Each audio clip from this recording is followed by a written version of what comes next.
Two-night PT boat hunts. Off Guadalcanal and in Ormoc Bay. Break Japanese destroyers and the myth of one boat equals 7 ships and 50 buttons.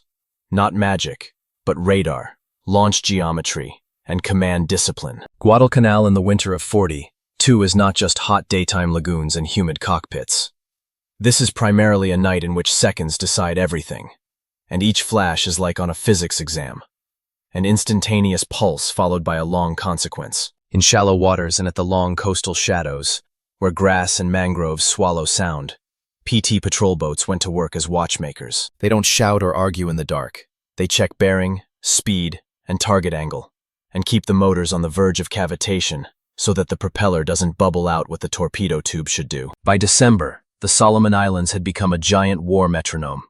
Japanese Tokyo Express trains raced along the coast at 40 knots, unloading people and cargo at shelter in Cape Tasafaranga.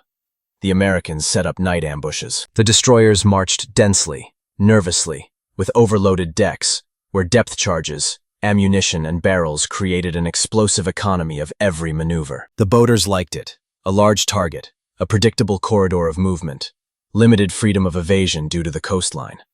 But I liked it, not romantically, but mathematically, as a problem that has a solution window of several tens of seconds. At the PT-37 control room, the operators looked at the screen of the early SO radar. In clear weather, he did not draw pictures, as in the movies.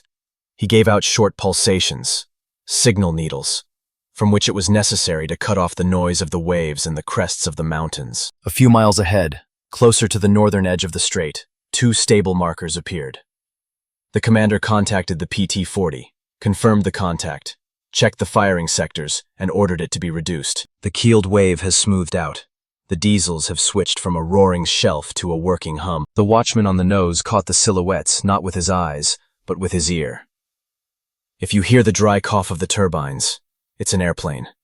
If you hear a knock that sounds like a long drum beat, it's a destroyer on the move, where the vibration goes along the entire length of the hull. The torpedoes on these boats were simple and honest. Mark 8 steam-powered, the heirs of the Great War. No smart brains, no wind corrections in automation. Only geometry works. Calculate the rendezvous point. Bring the boat to the desired angle. Fire a salvo, and immediately go overboard until the guards gave the answer. That night, the flight played a classic scissors. One boat draws attention, the second cuts off the course of the column. The boats were placed on spaced courses, so that the Japanese felt as if the enemy was everywhere and nowhere. The destroyers, busy with their escort and guards, moved confidently and quickly, not expecting a childish prank among the tidal currents. The PT-37 was the first to be injected. Visually, the targets were still smeared, but the radar gave a stable range. The commander adjusted the compass and asked to make 2 more degrees to the east, so that the torpedo tubes would not go into the milk. The order, stand by tubes 1 and 2, and immediately the internal countdown. The loaded bow unit clicked. The depth of the stroke had already been set in advance for night and shallow water. At the moment of launch, time seems like a useless concept. No sound, no splash, just the tiniest vibration of the hull when the torpedo comes off the rail. A moment later, the PT-40 repeated the launch from its course, biting off the target's space on the other side. The destroyer, Teruzuki, which is modern, with powerful anti-aircraft artillery and good handling, was not an accidental victim. He served as the flagship of the guard, took over the radio discipline and distribution of fire. In this role, the commander's eye always looks forward, up and out, but rarely down into the underbelly. When the first torpedo went off, the impact hit the area where pipelines and cable routes intertwine. The water hissed instantly. The lights on some decks flickered. Someone mistook the flash in the aft sector for the explosion of a depth charge brought in. The team began to fight for survivability, but the very architecture of night combat was against them. The speed cannot be reduced. The convoy is vulnerable. The lighting cannot be changed. Aviation listens to the flashes. It is dangerous to go to the shore. Small boats are waiting there. The boats, having received confirmation of the splash and having noticed an unstable trail, did not climb to finish it off. This is not a duel. It's a craft. Blow, smoke, turn. The pennants flowed in a whitish curtain. The rudders turned sharply, and both PTs went into a dark fold of the shore, where the sound of the surf eats away the acoustic signature of the engines. A few minutes later, there was a stronger explosion behind me. The sailors later described the explosion itself in different ways, but a characteristic push from below and a bright flash indicated the detonation of anti-submarine ammunition carried on deck. The destroyer lived for a short time, but with each new fire and with each broken cable, the chances faded. Seawater, a firefighter's faithful friend, turns into a curse at such speeds and in such chaos. Section flooding, roll, loss of energy. And it's not you who controls the hull, but he who controls you. On the shore and at the bases, after such nights there was a morning of doubt. What exactly was sunk? Whose torpedoes went off? Have the goals been mixed up? There was more emotion than archive in the reports of those times. In the winter of the 42nd, the boats recorded success and continued their service, and the final confirmation came from later Japanese documents and surveys of the wreckage. This slow accounting of the war is as important as the flashy headlines. It gives back to real people, their real share of participation. Not a hero alone, but a pair of well-coordinated crews. Not a miracle button, but a checklist of actions on the bridge. Many people like to talk about the secret of 50 buttons, as if there was some wonderful turn on the victory hidden on the remote control of the boat. In fact, there were really enough buttons and toggle switches. Radar, communications, lighting, smoke, power for torpedo launches, floodlight control, emergency pumps. None of them did magic. Discipline represents magic. Two people on the bridge say the points out loud. The helmsman holds the course. The radio operator counts the seconds to the control range. The commander does not allow emotions to interfere with geometry. In sum, these micro-rituals create the very night of short impulses, where 3 or 4 correct movements are solved in a row.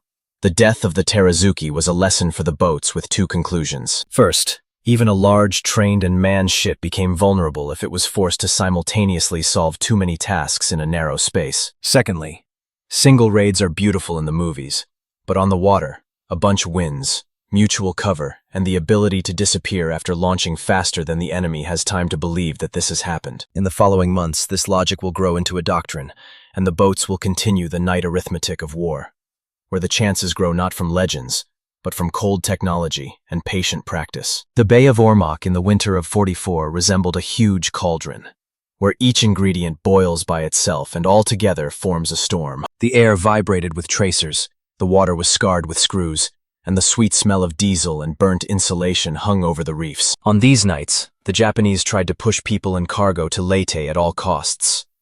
Convoys entered in small batches, under the cover of destroyers and anti-submarine ships, diving into the bay from the dark sea like runners jumping over puddles. American aircraft shredded routes during the day, and boats waited in narrow places at night. The task is extremely simple and therefore difficult. To hit security or transport in such a way as to overturn the entire delivery schedule for at least a day. In this logic, any destroyer became not just a target, but a schedule node. By December, the boaters had gained an understanding that Ormoc Bay lives by its own laws. Here, coastal landmarks are easily confused with the silhouettes of ships. The tide drives sound along the beach line, and each arc of the coast creates false reflections on the radar screen. The PT crews learned the breathing of the bay, when splashes on the sandbanks extinguish the echo signal, when the wind breaks from the mountains, how the empty water behind the smokescreen looks on the screen. Instead of single raids, they worked in pairs and threes. The combination of PT-490 and PT-492 has become just such a working pair. Honed roles, a single vocabulary of commands, the habit of thinking in angles rather than emotions. The night of the attack began in the silence that always precedes chaos. There were short messages from the shore on the standby frequency. Flashes were seen to the north, possibly an incoming convoy. The boats kept a coastal shadow, trying not to betray themselves with acoustics. The radar gave the first marks unevenly, with stray bursts, but then a hard track appeared on the screen.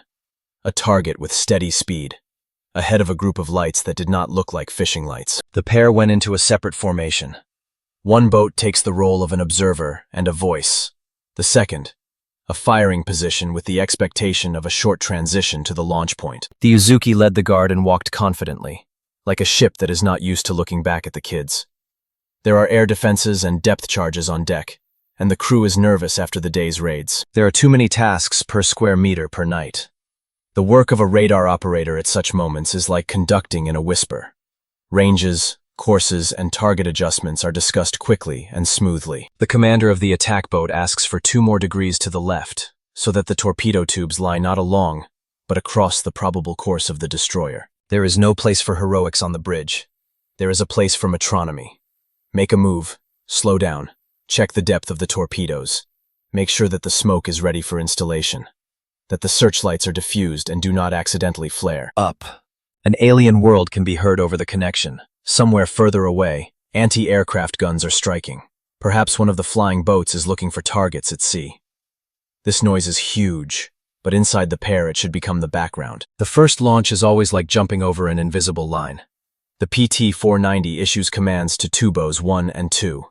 A slight push, a rustle that only those who have heard it dozens of times understand. The hull seemed to lighten for a moment, and immediately became heavier, because the countdown began in the world overboard. The PT-492 goes into its own corner and releases its package almost synchronously, transferring the attack from a single to a cross attack. Ideally, the opponent should get a chess set. He does not have a single correct turn. Any attempt to go under one trail leads him under another. The answer comes harsh and angry. The Uzuki has enough fire to cover the night with tracers. Air defense on American boats is not based on a duel. Their task is not to win a shootout, but to survive the first seconds and disappear. The smoke formed a thick wall. The light hull of the boat likes this disguise. It jumps on the waves and disappears from sight faster than the shooter manages to transfer the fire. The destroyer seems to be trying to dodge and throw a turn on the afterburner, but in narrow water it looks more like a risk than a rescue. The blow comes with almost no dramatic pause. In the dark it is difficult to distinguish exactly where the hit landed, but from the reaction, a sharp drop in speed, discordant flashes on the deck, and the separate sound of propellers, it is clear that the ship was seriously wounded. The most unpleasant thing for an attacker begins after a hit. Attack is geometry. Withdrawal is psychology. There is a temptation to look, to confirm, to give more. But in Ormoc Bay, the accuracy of confirmations is too expensive. The pair acts according to the textbook. A sharp U-turn, a breakaway through the smoke and the shore, keeping silence on the air while the tracers comb the water where the boats are no longer there. Then all the other elements of the soup come into play. Distant explosions, new approaches, possible airstrikes on those who have hesitated. On nights like these, counting is always tempting, but experience forces you to wait for paper and comparisons. Attributing success to Leyte has always been difficult. The Ormoc campaign is a tangle of parallel strikes, where aircraft, artillery, and light forces hit the same targets within hours. Therefore, post-war Navy reports are much more restrained than frontline reports. But it is precisely this restraint that is important. It does not steal their share from the boats. It makes it firm. According to the Uzuki, this is exactly the picture. Torpedoing by a pair of PT-490/492 in the confusion of the night, after which the ship did not retain the ability to fight. Yes, other forces were operating nearby. Yes, the night was compounding observation errors. But the logic of defeat and the sequence of events support the version of the boat operation. The tactical meaning of the episode goes far beyond a single log entry. Firstly, the Ormoc Bay has shown the ultimate value of microtaxi. A short reset before launch, pre-agreed words on the air, the discipline of turning after the salvo. The small decisions made before the first track broke out decide more than the courage in the second of the shootout. Secondly, the power of pair hunting has been confirmed. It is difficult for a single boat to impose a chess on a destroyer, but it is possible for a pair, especially in close water and among reefs. Thirdly, the torpedo remains a short-range negotiation tool. Long-range launches are beautiful only in legends, but in reality the meeting window is unprofitable in probability, if you do not breathe with the goal in one rhythm. There is another lesson about modesty. After Ormoc, it would have been easy to write in the newspapers about the unexpected triumph of the little ones, about the miracle and audacity. But the real strength of these nights is in the craft. Boats do not win with fireworks, but with counting logic. They spend hours learning how to steer through black water, train teams, and set up radars so that they do not lie from splashing. They put caution on bravery and get a result that stands up to post-war verification with documents and the seabed. The finale of this chapter is not a fireworks display but a schedule. The loss of one destroyer in the supply hub does not just reduce the fire in some sector. It breaks the schedule, forces convoys to look for new windows, lengthens the route, and unnerves headquarters. In total, These are the very hours and days that add up to the strategic outcome of the campaign. Sometime in textbooks, this will become a dry table, but at night, at Leyte, it was a living arithmetic.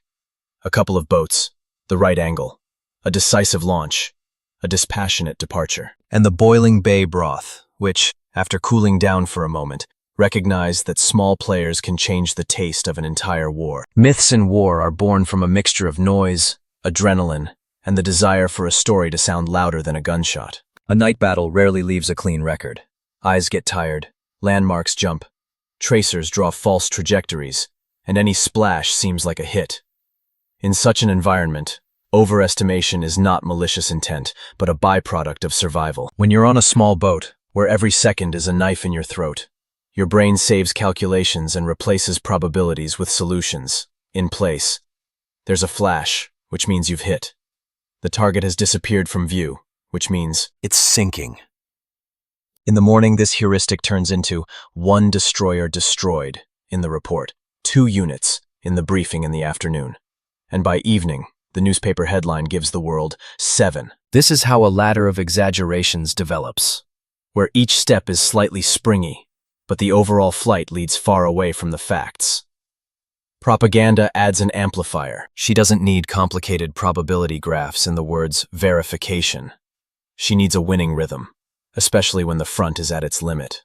A small boat is ideal for the role of a hero, visibly weak, daring, fast. The stories of the kid bit the giant are better remembered than the impeccable supply train. Therefore, phrases like, a patrol boat broke through and sank a destroyer, are readily published, and the price of clarification, that there were 2 boats, that the target was already damaged, that sank actually means disabled, then finished off by others, is lost on the strip, and the numbers, which were a working hypothesis yesterday, freeze like marble. But the sailors themselves are not without sin, not even out of vanity, but out of human logic.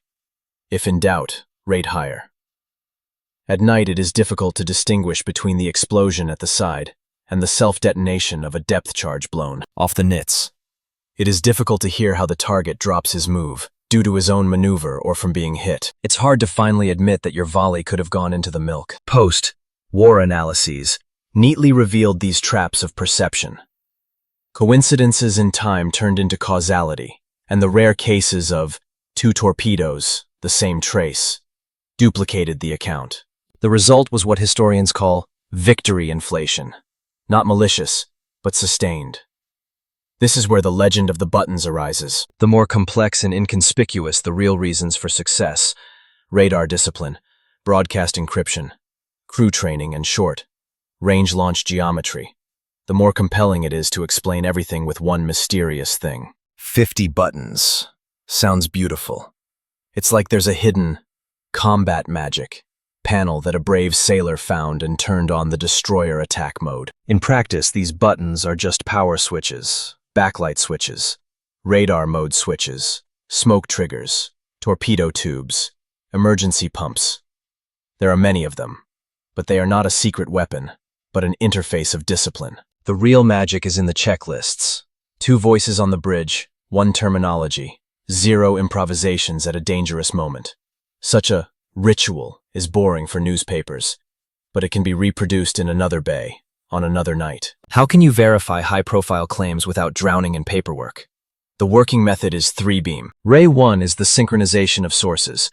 Compare American combat reports, action reports, Japanese trom tapes on specific ships, and neutral journal navigation reports, weather, tides, radio silence. If the time and place markers add up, the version gets stronger. The second ray is material verification, examination of debris, photo fixation of holes, the nature of deformations. A torpedo hitting the side and detonation of ammunition leave different signatures. The spread of rivets, the direction of bending of the frames, the draft of the bow stern. All this reads like criminology. Ray 3 is a probabilistic model. How possible is the declared outcome at given speeds, angles, distances, and types of torpedoes? 7 destroyers with 1 boat cannot withstand either the arithmetic of ammunition, the calendar of operations, or the banal geometry of the approach. Naming errors and duplicating goals are a separate trap. In the confusion of the night, different observers can see the same destroyer as two. One remembers the silhouette with two pipes, the other, the flashes in the stern, the third, the brand of the identification light, and each wrote down his own. A week later, 3 reports about 3 sunk destroyers fall into the headquarters, although one lies under the surf line, and the other 2 have gone for repairs. Add to this the translation oddities of the post-war period, when the names of ships were transmitted with flaws, and you get the basis for a myth. The cure is meticulous correspondence tables and patience, to verify not only who, where, and when, but also who saw whom and in what phase of the battle. The technical limitations of PT boats also cut the legends to the right size. The Torpedo's ammunition is limited. Even with miraculous luck and perfect weather, a series of 7 reliable launches against destroyers requires recharges that the boat does not have. Requires hours in contact that the enemy will not give. Requires hit statistics that torpedoes of that era do not provide. Evasive speeds, the length of the torpedo wake, and the requirements for the angle of encounter. All this makes the 7 not just unlikely, but practically physically impossible. Therefore, any records of this scale are a red flag for a critic. You need to look for where the doubles were soldered, where the finishing was recorded as sunk, where aviation and artillery played their part. Modern technology helps to untangle old knots. Underwater robots, side sonabs, and photogrammetry make it possible to read a shipwreck the way an archaeologist reads a cultural layer. You can see where the explosion came from the inside and where from the outside. You can link the whole to the known ammunition certificates. You can even evaluate the sequence of emergency flooding. The archives have also opened up more widely. A comparison of radiograms, diaries of engine rooms, reports of repair bases allows you to restore the last day of the ship almost minute by minute. Such a reconciliation cools the stories but does not kill the drama. On the contrary, heroism ceases to depend on numbers and falls on training and risk, which are more authentic than any headline. Why is it important to dispel myths carefully rather than mockingly? Because myths are based on the real nerve of war, on the desire to see meaning and result in one's own fear. To say, "It didn't happen," is half the battle. The second half is to show what happened instead. Teamwork, the right angles, the right night, a couple of right decisions in a row. Then the feat is not devalued, it just changes its form. From the caricature of the 7 to the recognition that 2 or 3 accurate attacks in the right place change the course of the campaign better than any legend. Finally, it's useful to remember that an honest story is not the enemy of interest. Yes, it removes magic buttons and fantastic accounts, but it gives you something that can't be faked. A sense of craft. Where clickbait promises a secret panel, reality offers checklists and training. Where myth paints a lone hunter, Chronicle shows a couple, a link, a network of observations. This is the maturity of the memory of the war. To see in the night is not a miracle, but a work. And then Guadalcanal and Ormoc Bay do not add up to a fairy tale, but into a skill map, from which the post-war tactics of small forces grew. Radar ambushes, strike retreat, smoke, grid coordination. It all sounds quieter than 7 destroyers, but it lasts longer.